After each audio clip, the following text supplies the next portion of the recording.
welcome along to the Pastor's Heart. Dominic Steele is my name, and every Tuesday at 2 o'clock we have a senior Christian leader come and join us and share their heart and talk to us about their ministry to help us better serve the Lord Jesus together. Today we've got Sandy Galea joining us. She's from MBM Rooty Hill in the west of Sydney and also the Kidswise ministry. Sandy's actually our first repeat guest. She came to talk to us back in February, and we talked to her then about helping children on the journey through grief.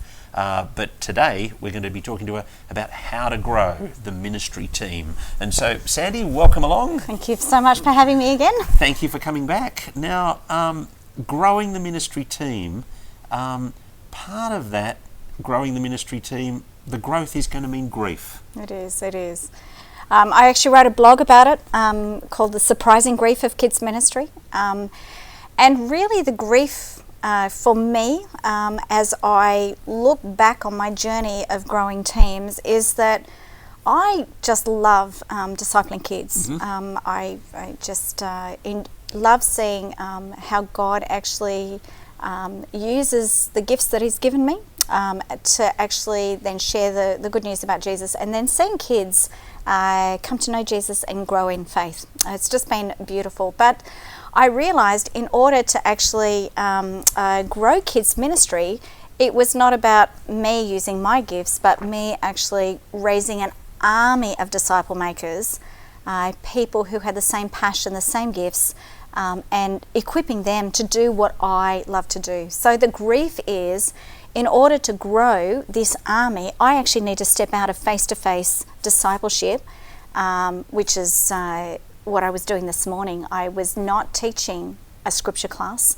I was equipping one of our volunteers and watching her disciple her class and her small group within that class, and equipping her to do what I love to do, which is discipleship. I was having a discussion with one of the guys on our team, and it's kind of the same issue, but on a kind of in a different area, and we're getting to the point as a ministry where it can't be that I am just connecting with everybody, and even my associate and the other team members. We're actually needing to do it through leaders, and some of our longer term members are feeling the grief of that, and we're at the point where a couple of people have said, kind of, I miss spending time with you, and I feel like I miss spending time with you, and so there's a real temptation.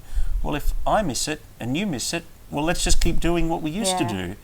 But we won't grow the gospel if we do that. Yeah, there's only so many people within a week, a month, a year that you can actually connect with on a meaningful basis. And there's one lady in our church who's been with us for 27 years. Mm-hmm. So she was with us right at the beginning, and probably about once a year now, I have this beautiful conversation. And the thing that I love about this lady was we used to wash up and talk every week for about an hour about raising our kids, about loving our husbands, just things that, about growing, our faith in the gospel.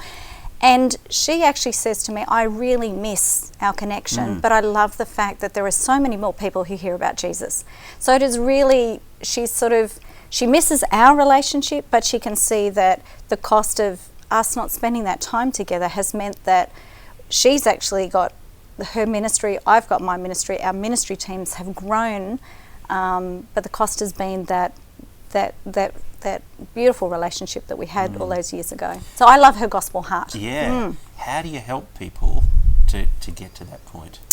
Well, there's probably... And will there be some people who never get to that point and then just feel like, because I missed that, I'm going to go somewhere else where I can get that. Yeah. Look, I think there are people who just really like small church, and there is nothing wrong with that. But if your church is growing, then I think you've just got to help people to actually have that expectation change. So it needs to come from the front, and you need to speak about it, and you need to speak about the fact that you are grieved by it as well. That it's not like, or else people just become a means to an end, and they're not. Relationships are really important, and as you work alongside people, friendships, and you just grow as brothers and sisters in Christ, and it's a beautiful thing. But in order for ministries to grow, teams need to grow, and then teams that you worked with then split, and then there's a reconfiguration, and grief then again. Grief again. Every time there's growth, there's always grief. But it's actually then counteracting that grief with going, but look what God is doing. So it's that balance of just going, we need to be excited that God is bringing more people through our doors. We need to be excited there's more opportunities for people to step up into ministry teams, whether it's kids ministry or whatever. And it's just helping people to be real about the grief, and recognise grief and process grief and not ignore it, but also just to keep them gospel centered in terms of, it's not about us, it's actually about Jesus. That's more or less what I was going to say last week, but I thought I was planning to say that last week, and then I thought, no, look, I'll wait and I'll talk it over with Sandy, and then I'll say it next Sunday morning. Now, well, tell me now then, how do you grow a ministry team of children's leaders where the volunteers are feeling loved, feeling a growing sense of ownership and flourishing in their role? It just takes time. It's really a culture shift. One of the things that I'm a very task-orientated person. I like to achieve things. I like to get things done. And one of the things in learning to actually grow strong ministry teams, and this is the same whether it's kids ministry, youth ministry, welcoming, band ministry, whatever ministry it is, that it is really we make a really big problem when we actually think that discipleship happens in our Bible study groups, our small groups, and not in our ministry teams. So in our ministry teams, yes, we're there to do a task together, but the people within the ministry team have been entrusted to whoever is leading them to actually disciple them. So if you actually the way that you grow strong ministry teams is you actually build really healthy relationships within the team and between the leader and the team. And the team leader really needs to, it's not just equipping them for the task, but actually my job, these people have been entrusted to me and I'm to disciple them. And I think if a couple of years ago, a lady who I had encouraged, she was a young Christian, to step into her first ministry role as a Christian. And at the end of the 12 months, I said to her, how did you find the experience? And she said, thank you so much for asking me to serve. She said, because and she named the person who was her team leader. This person just followed her up, asked her how she was going, and as a result found out that marriage was a bit tough at that time, was able to sit there and support her. She'd been through a similar situation, and she said if it wasn't for the love and care of my team leader, because she didn't share it in her small growth group, but it was her ministry team leader that actually discipled her through that. And that's healthy ministry teams. So we're not there to do a task, we're to do a task with a group of people, and we're to actually love them as we do that task. We've got a question from Josh Valentine, and he said, how do you communicate vision? How do you sell vision, particularly in terms of starting up and maintaining? And I guess he's thinking in the children's ministry team. Or in any ministry team, vision is so important. People actually need to know why they're doing what they're doing. So if people think that they're there because there's a gap in a roster, that's the worst way to step something into a ministry role, because it's sort of we want you because we have a need and we just want you to fill this so that we have a full roster. People actually need to be, whatever the ministry is. So if it's people who are welcoming people at the car park, they actually need to know why they're there every Sunday morning. And it needs to be tied to the gospel, that this is the reason we want. From the very first moment that people actually experience church, we want to know that they're coming into a welcoming, loving community of God, and that community of God is all about Jesus. And so our body language at the car park is to reflect that vision. And so if people know why they're doing what they're doing, so we have a very clear vision for kids ministry. We want to see kids' lives transformed through Jesus Christ to the glory of God. And that then plays out in everything that we do. So that transformation is both from death to life and in growing effective disciples, growing mature disciples of Jesus, whether they're 3 or 33. That's our vision for ministry. Another one, we've got one from Linda Chen, And she's asked, how do I help a team see serving at kids' church as more important than just doing the task, but more importantly, serving the children? Tips on how to conduct helpful debrief meetings. And you kind of answered the first part of that question already, but that second part, like, how often do you do the debrief meeting? How often do you meet with the team? And we equip our team leaders to, so all of our team leaders are not staff. So we've got 3 children's ministry staff. Not one of them runs these debrief meetings because we've equipped team leaders to do that. And basically in a team leader debrief, it depends really what you've got to go back to every Sunday. Every Sunday. And then every Sunday. And then what happens? How long does it go? So there's a prep meeting that you are required to be there. So we write very clear role descriptions. So people, when they sign up, they know what they're signing up to. So this is for both the leader, the team leader, and the member. Yeah, I think we've got 53 role descriptions across kids ministry. So there's lots of different ways that you can serve in kids ministry. We're talking about a leader on a Sunday and a team leader. So there's clear role descriptions. Okay, so the person who's your team leader for, I'm thinking, the 10-week term, the 40 weeks of the year. Yep. What time? How long before the service is the planning meeting? So most of them. So it's about. It depends which service it is because some services have. So essentially, there is a 10-minute prep meeting. So say our 9 o'clock team, they arrive at 8:20. And within that 40-minute prep time, they all gather together for 10 minutes. The big idea, any logistics is talked about, and then post that, when the kids are handed back over to their parents, there's at least another 10 to 15 minutes that actually where they pray. And one of the things is that you actually hear when a team prays together what is on their heart. And so even our junior leaders, they know that part of the debrief is actually praying about what God is, what's happened that morning. So the children's ministry team is praying together and doing their planning together, separate from the magnification team, separate from the membership team. Right? Yeah. Okay. Yeah. And this is happening how long before the meeting? Before the kids arrive? So it depends. Like the 10:45 service, they come in sort of half an hour before because the 9 o'clock, they don't have the setup because the 9 o'clock has set them up. But essentially, any team, you need to actually, whatever it is, you need to actually somehow work out how to get them together and allow them to hear stories and share stories appropriately of what God is doing in their small group and in their ministry. And allow them to actually pray together. Because they're the two things that actually gel a team together. When they hear what God is doing through the ministry, then they get excited. So one of the ways that you share vision and you constantly remind teams about why they're doing is through stories. Stories cast vision, stories keep vision alive. Stories remind people why they get up at 7:30 and get to church by 8:20 on a Sunday morning.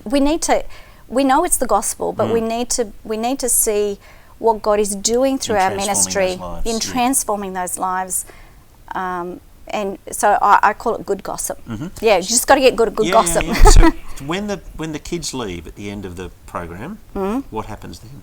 What's the debrief look like? The debrief is, because that's super important. Yeah, the debrief. So at the pre-meeting, they one leader prays.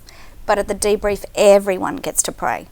And one of the things that we do, so one of the things that we've done in the pre-meeting, it's just the one leader speaking with stories, or no, in the pre-meeting, they're prepping for what they're going to do. So the team leader reminds them what's the big idea, what are they teaching them.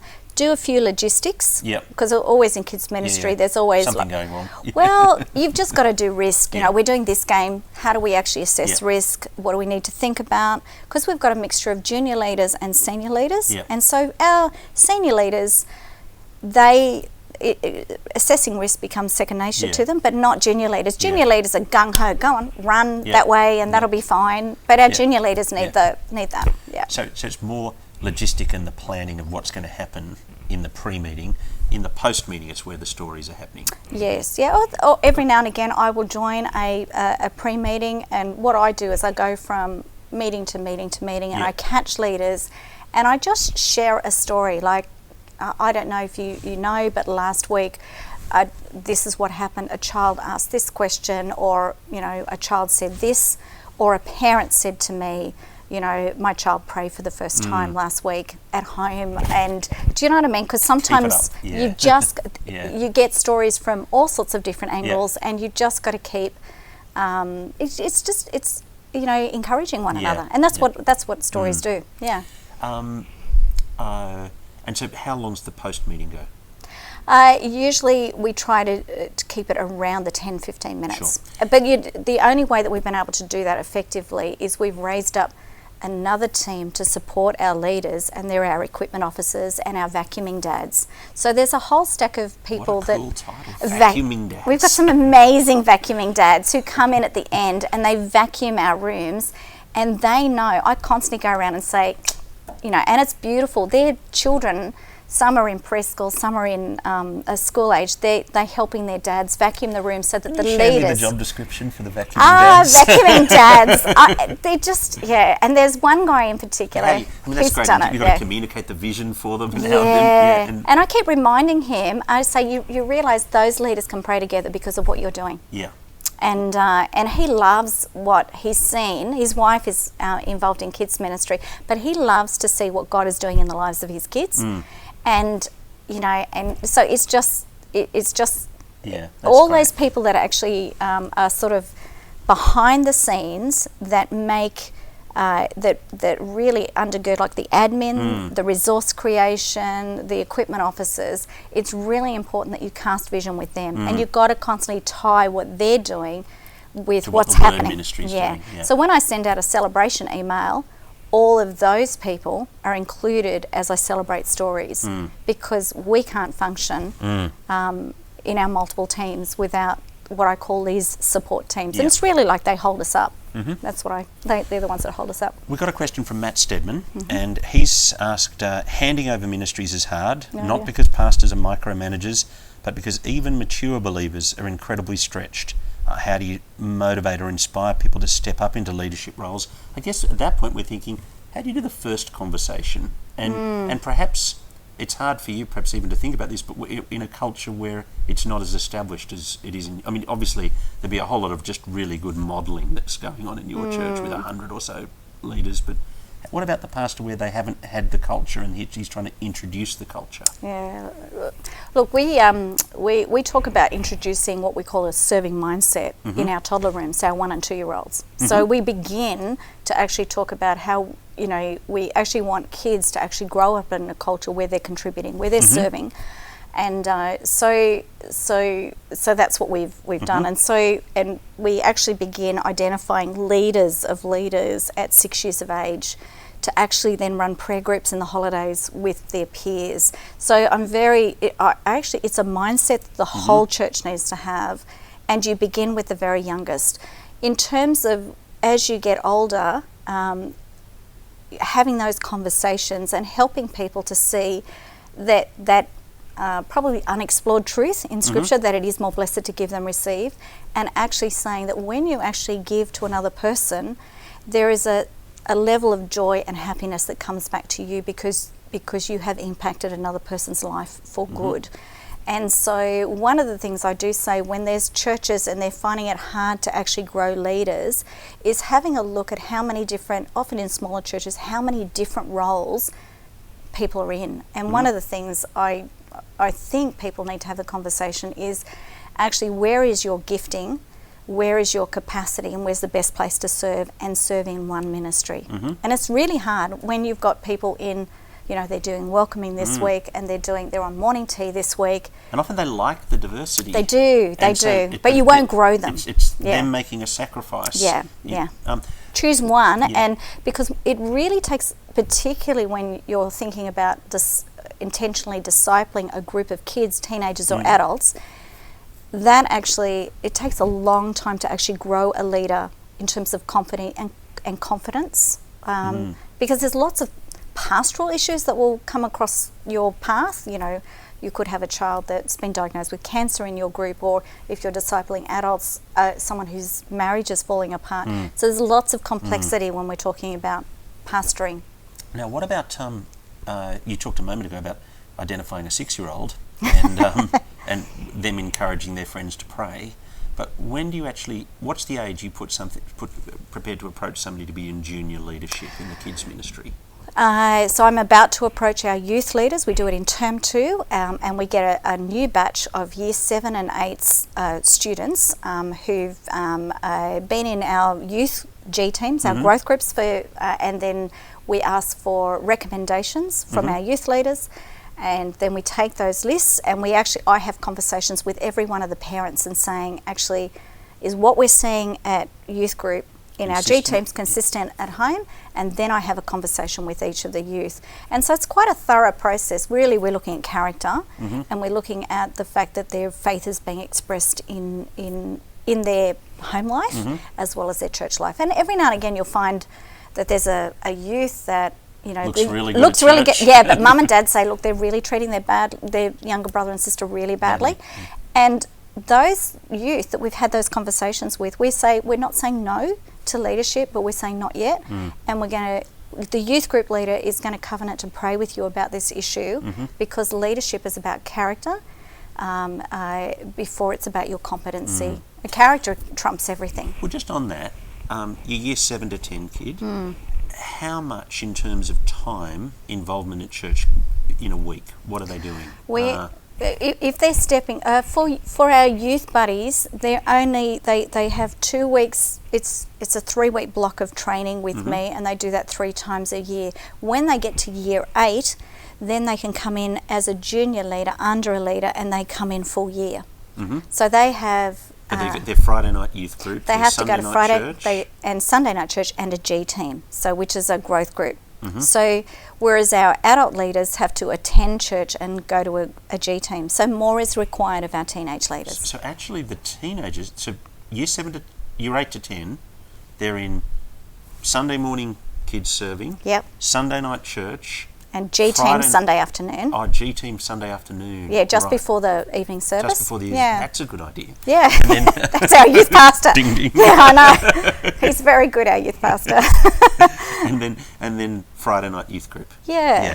Cool. So we actually require a lot. Like even we've got July Holiday Club coming up. So we've got teenagers who are in year 7 who want to be our equipment officer.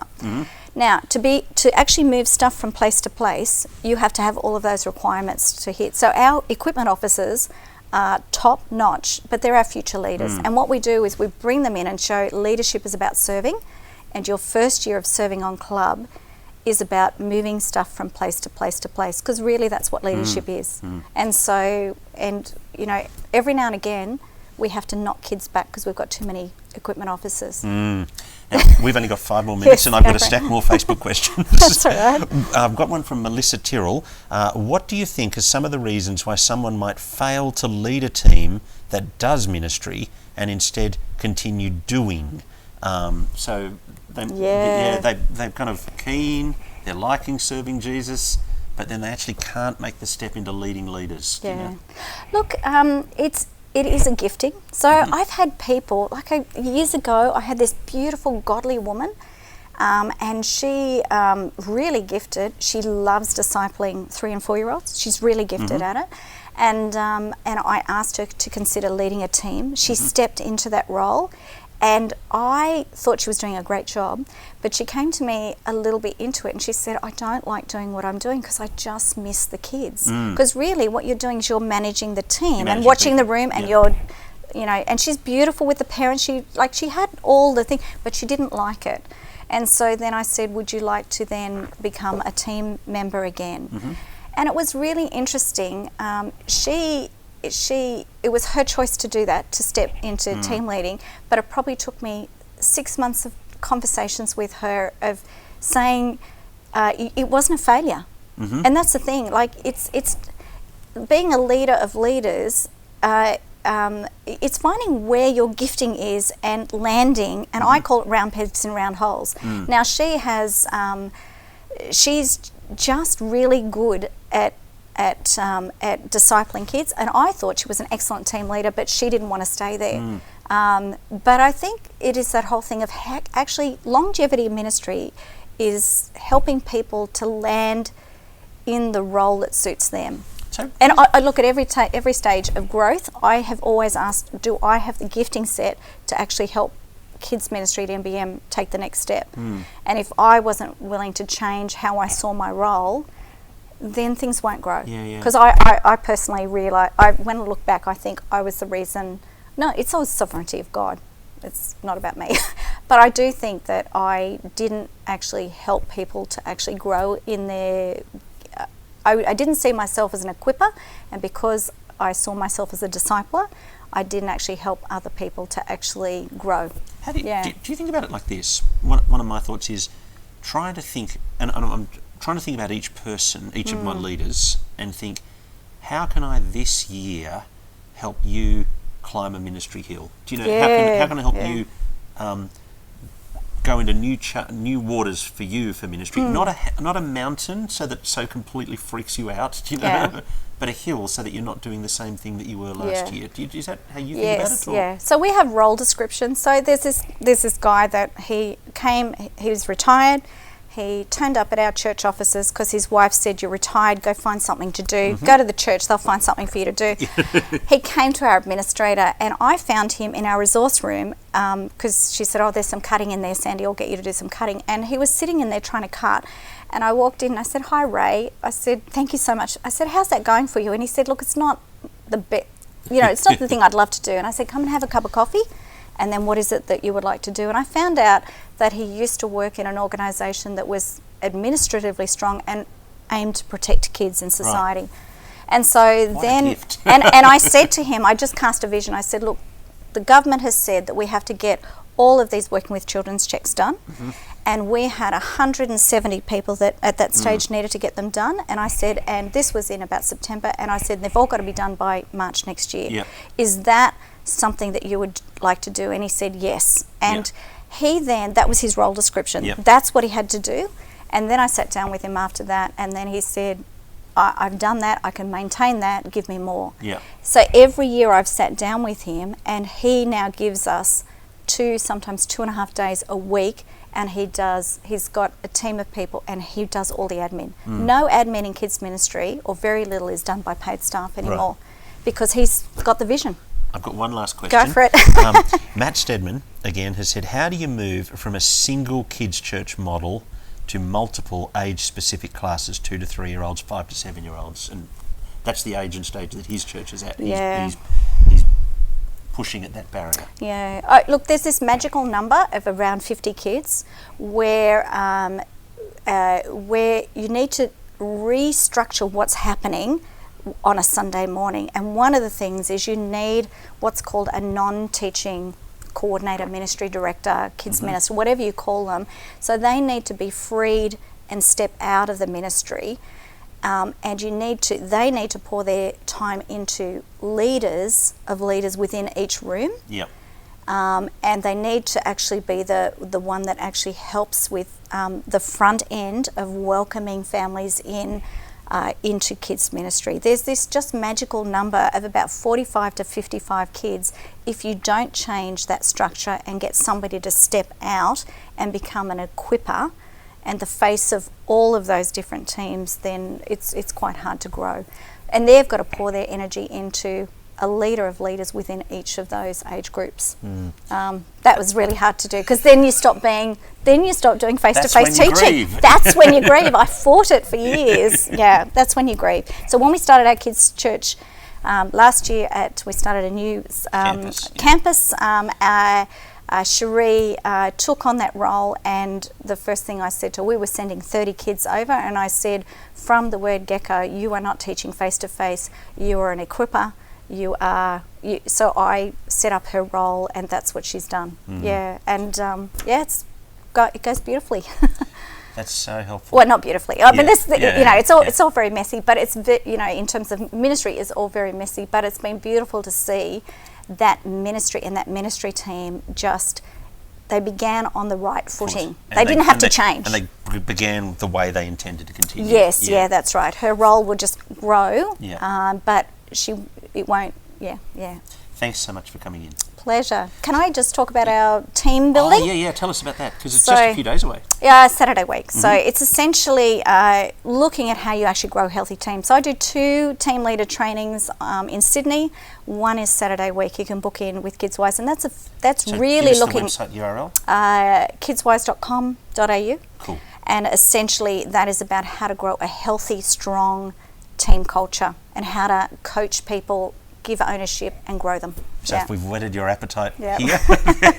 Everyone's most welcome, and it's not kids ministry teams, it's any ministry Broader team. than that, It's much broader. Yeah, because I was thinking, as you talked about that lady before who liked doing the ministry but not somebody leading the team, you could have that same issue. I'm great in the band, but I'm... Look, she's not in kids ministry. Yeah. She's actually in hospitality ministry. Right. Yeah, so it's, yeah.